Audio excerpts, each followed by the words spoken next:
नमस्कार दोस्तों, अमृता हिंदी साहित्य अकेडमी में आपका स्वागत है।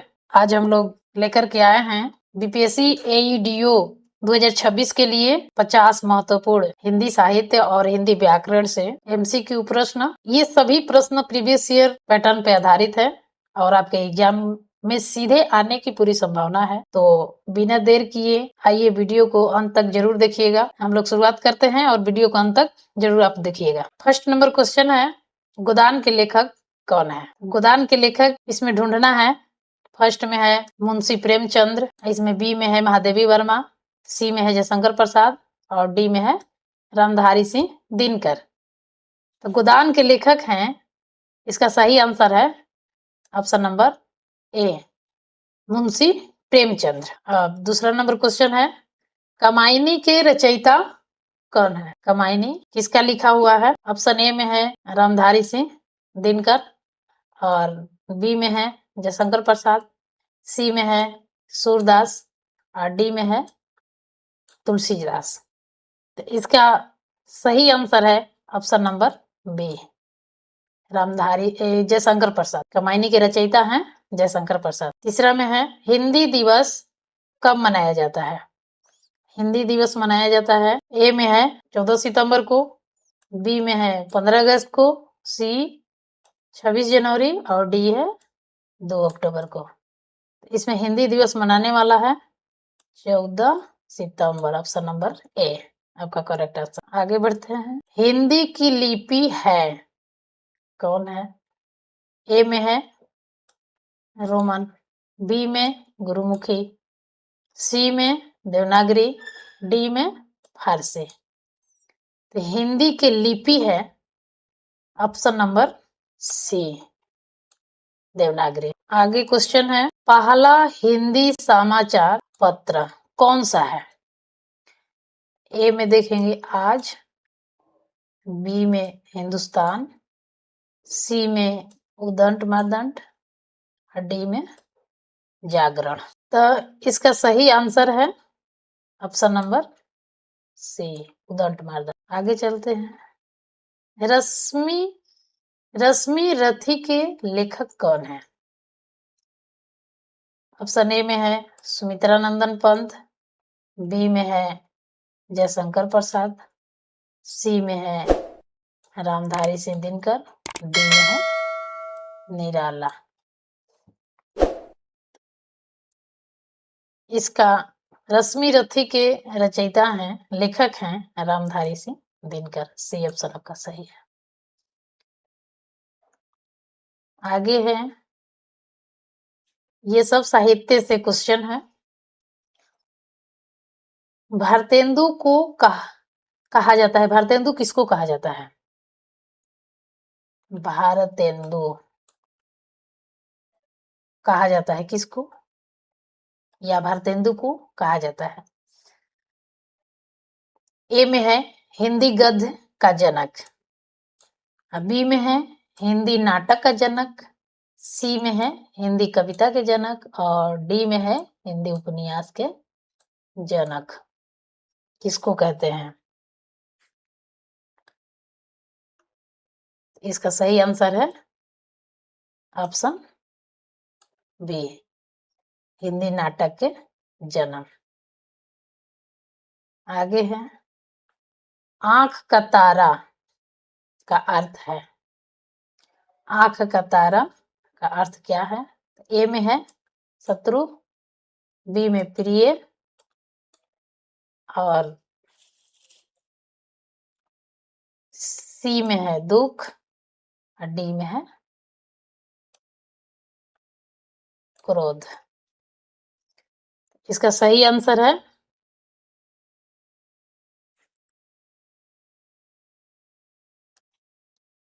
बी, सही आंसर है इसका बी, प्रिय। आंख का तारा का मतलब होता है प्रिय।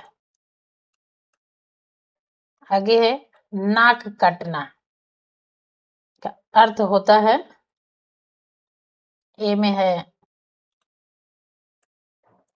डरना और बी में है अपमान होना, सी में है खुश होना और डी में है भागना। तो नाक कटना का अर्थ होता है बी। ऑप्शन नंबर बी इसका करेक्ट आंसर होगा, अपमान होना। आगे है, इसका मुहावरा है, दांत खट्टे करना का अर्थ है, ऑप्शन ए में है डरना, ऑप्शन बी में है हारना, और ऑप्शन सी में है भागना, और ऑप्शन डी में है हंसना। इसका सही अर्थ है दांत खट्टे करना के हराना।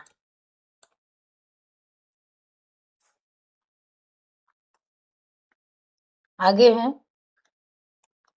9 2 11 होना का अर्थ है, ए में है आना, बी में है जाना, सी में है भाग जाना, और डी में है बैठना। इसका सही आंसर है 9 2 11 होना, यानी भाग जाना, सी करेक्ट आंसर। आगे सूर्य का पर्यायवाची शब्द क्या है? ए में है चंद्र, बी में है रवि, सी में है तारा, और डी में है अग्नि। सूर्य का पर्यायवाची शब्द ऑप्शन नंबर बी यानी रवि करेक्ट आंसर है। आगे है जल का पर्यायवाची शब्द क्या है? ए में वायु, बी में अग्नि, और सी में नीर, डी में धरती। तो जल का ऐसी होता है, पीने वाला पानी को हम नीर भी कह सकते हैं, तो ऑप्शन नंबर सी इसका सही आंसर है। आगे है आकाश का पर्यायवाची शब्द, ए में है धरती, बी में है गगन, सी में है पवन, और डी में है जल। आकाश का सही आंसर होगा ऑप्शन नंबर बी। सत्य का विलोम शब्द, सत्य का विलोम शब्द क्या होगा? ए में असत्य, बी में झूठ, सी में मिथ्या, डी में गलत।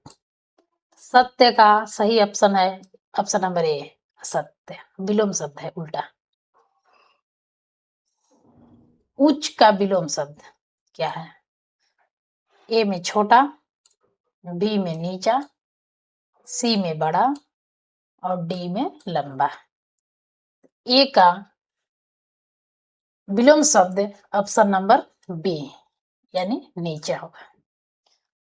धनी का विलोम शब्द धनी, ए में गरीब, बी में निर्धन, सी में कमजोर, डी में छोटा।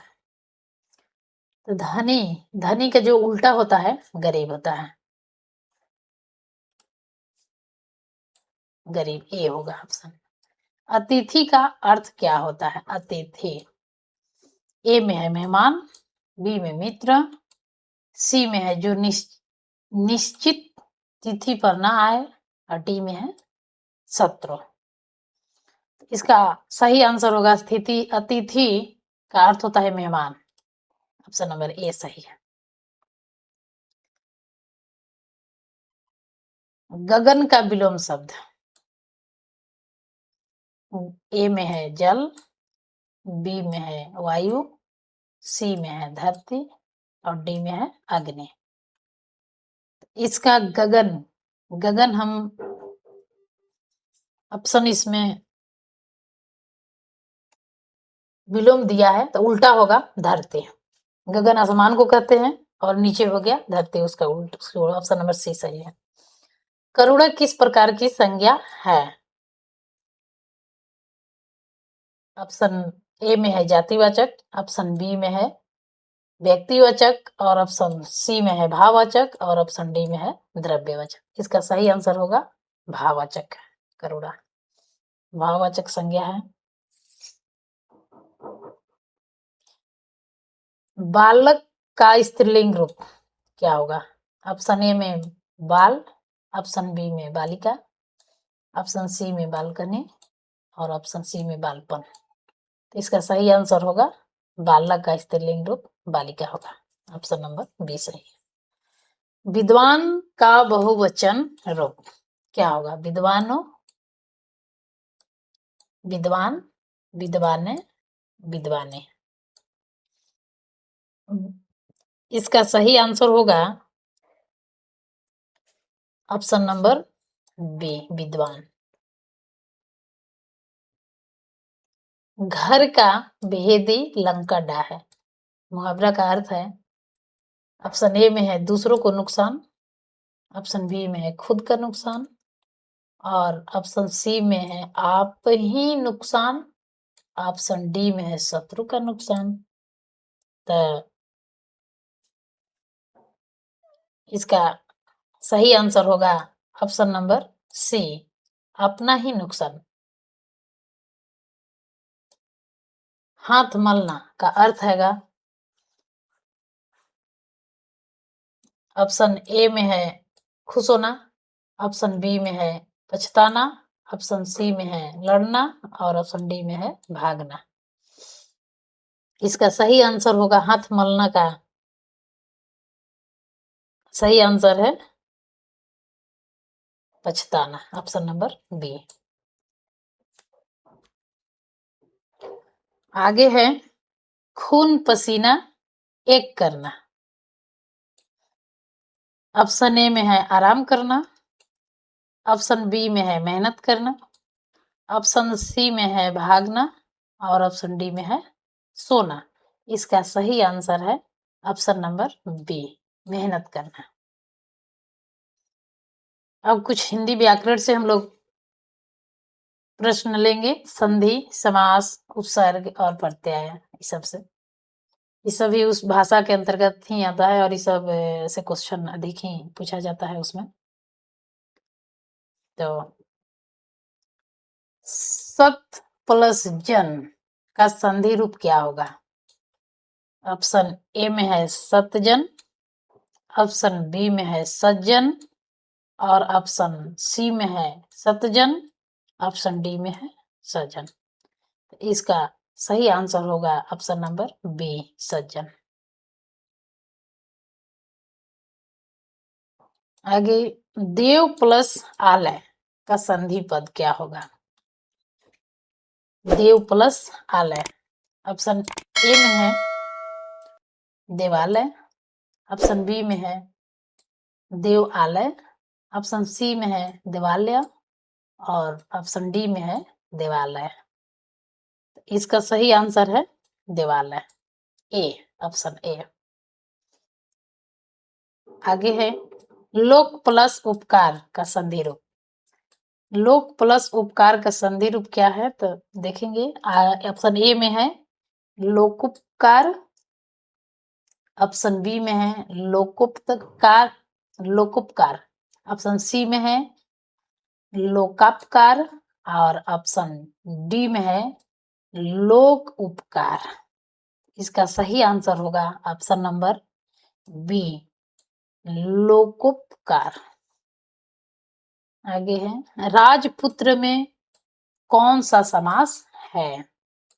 ऑप्शन ए में है द्वंद्व, ऑप्शन बी में है बहुव्रीहि, ऑप्शन सी में है तत्पुरुष, ऑप्शन डी में है कर्मधारय। तो इसका सही जवाब होगा ऑप्शन नंबर सी, तत्पुरुष समास है, इसलिए कि इसको तोड़ेंगे तो राजा का पुत्र होगा। आगे है नीलकंठ में कौन सा समास है? ऑप्शन ए में है तत्पुरुष, ऑप्शन बी में है बहुव्रीहि, ऑप्शन सी में है द्वंद्व, ऑप्शन डी में है कर्मधारय। इसका सही आंसर होगा ऑप्शन नंबर बी, बहुव्रीहि समास। दिन रात में कौन सा समास प्रयुक्त है? दिन रात में कौन सा समास प्रयुक्त है? ऑप्शन ए में द्वंद्व, ऑप्शन बी में कर्मधारय, ऑप्शन सी में बहुव्रीहि, और ऑप्शन डी में तत्पुरुष। इसका सही आंसर है द्वंद्व समास, ऑप्शन ए। चंद्रमुखी में कौन सा समास है? चंद्रमुखी में कौन सा समास है देखेंगे। आगे ऑप्शन ए में है कर्मधारय, ऑप्शन बी में है द्वंद्व, ऑप्शन सी में है तत्पुरुष, ऑप्शन डी में है बहुव्रीहि। इसका सही जवाब होगा कर्मधारय। चंद्रमुखी में कर्मधारय समास है।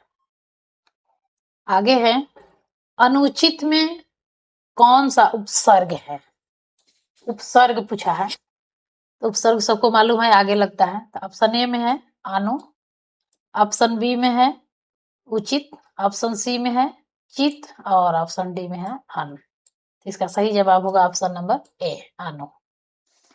दूराचार्य में कौन सा उपसर्ग प्रयुक्त है? दूराचार्य उपसर्ग प्रयुक्त है, ये भी है आगे लगने वाला। ऑप्शन नंबर ए में दू, ऑप्शन नंबर बी में दूर, ऑप्शन नंबर सी में अचार और ऑप्शन नंबर डी में चार। इसका सही आंसर होगा ऑप्शन नंबर बी दूर। आगे है सुंदरतम में कौन सा प्रत्यय है? सुंदरतम में कौन सा प्रत्यय है? ऑप्शन ए में है सु, ऑप्शन डी में है सॉरी बी में है दर, ऑप्शन सी में है तम और ऑप्शन डी में है सुंदर। इसमें प्रत्यय दिया है, प्रत्यय हमेशा पीछे लगता है, शब्द के अंत में लगता है। तो सुंदरतम में इसका सही आंसर है तम, तम इसका प्रत्यय है। लड़कपन में कौन सा प्रत्यय प्रयुक्त है? प्रत्यय ये भी पीछे लगेगा। ऑप्शन ए में का, ऑप्शन बी में पन, ऑप्शन सी में लड़का और ऑप्शन डी में अन। इसका सही आंसर होगा पन, ऑप्शन नंबर बी। आगे है राम किस प्रकार की संज्ञा है? ऑप्शन ए में है जातिवाचक, ऑप्शन बी में है व्यक्तिवाचक, ऑप्शन सी में है भाववाचक और ऑप्शन डी में है द्रव्यवाचक। इसका सही आंसर है ऑप्शन नंबर बी व्यक्तिवाचक। वह किस प्रकार का शब्द है? वह ऑप्शन ए में संज्ञा, ऑप्शन बी में सर्वनाम और ऑप्शन सी में विशेषण, ऑप्शन डी में क्रिया। वह किस प्रकार के हैं? यानी सर्वनाम है, ऑप्शन नंबर बी। सुंदर व्याकरण की दृष्टि से क्या है? सुंदर थोड़ा सा संज्ञा ऑप्शन ए में, बी में है विशेषण, सी में है क्रिया, डी में है सर्वनाम। तो सुंदर क्या है? ऑप्शन नंबर बी विशेषण, इसका सही आंसर होगा। तेज दौड़ों में तेज क्या है? ऑप्शन ए में संज्ञा, ऑप्शन बी में विशेषण, ऑप्शन सी में क्रिया विशेषण और ऑप्शन डी में सर्वनाम। इसका सही आंसर होगा क्रिया विशेषण। तेज दौड़ो। मैं जाता हूं यह किस काल का वाक्य है? आगे क्वेश्चन है मैं जाता हूं यह किस काल का वाक्य है?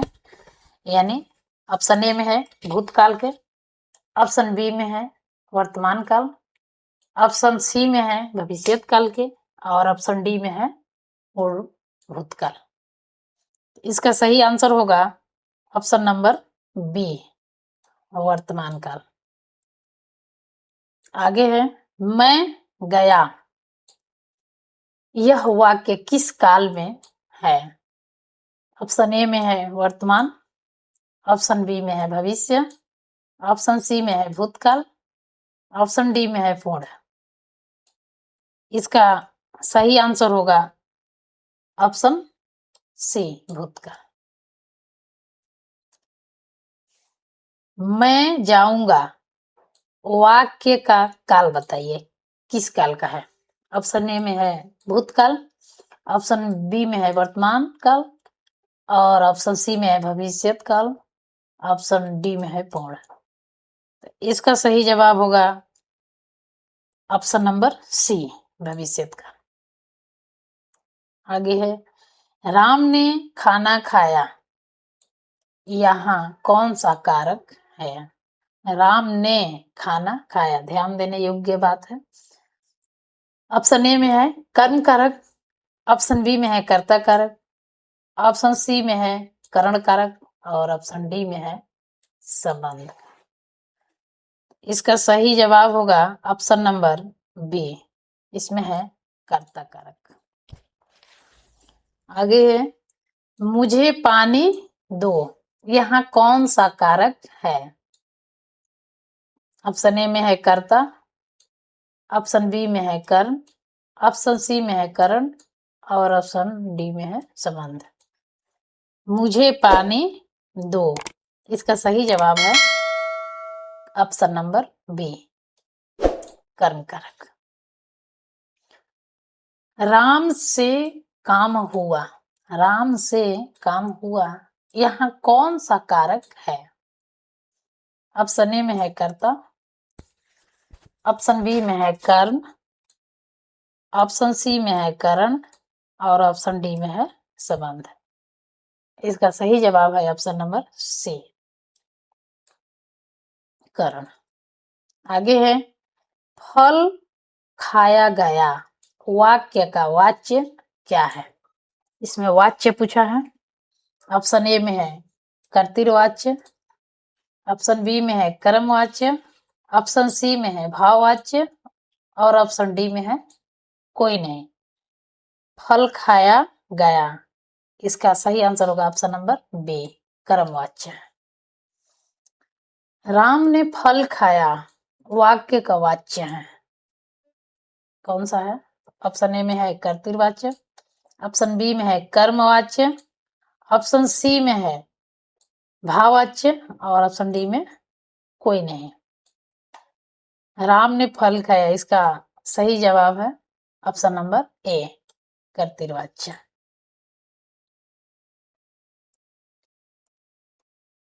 आगे है अशोक में कौन सा उपसर्ग है?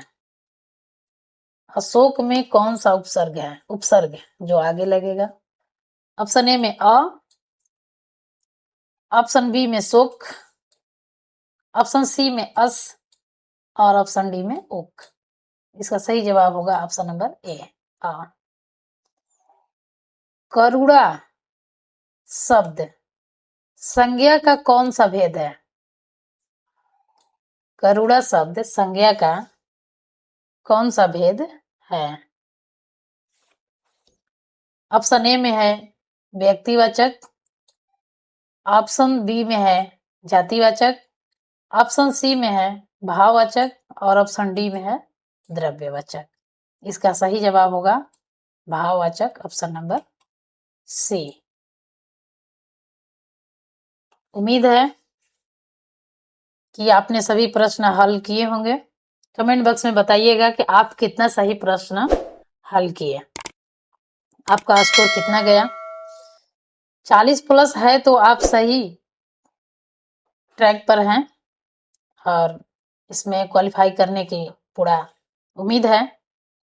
ऐसे ही डेली प्रैक्टिस सेट पाने के लिए अमृता हिंदी साहित्य एकेडमी को सब्सक्राइब कीजिएगा। अच्छी वीडियो लगे तो लाइक शेयर जरूर कीजिएगा और बेल आइकन दबा दीजिएगा। हम मिलते हैं अगले वीडियो में नए प्रैक्टिस के साथ। तब तक के लिए नमस्कार।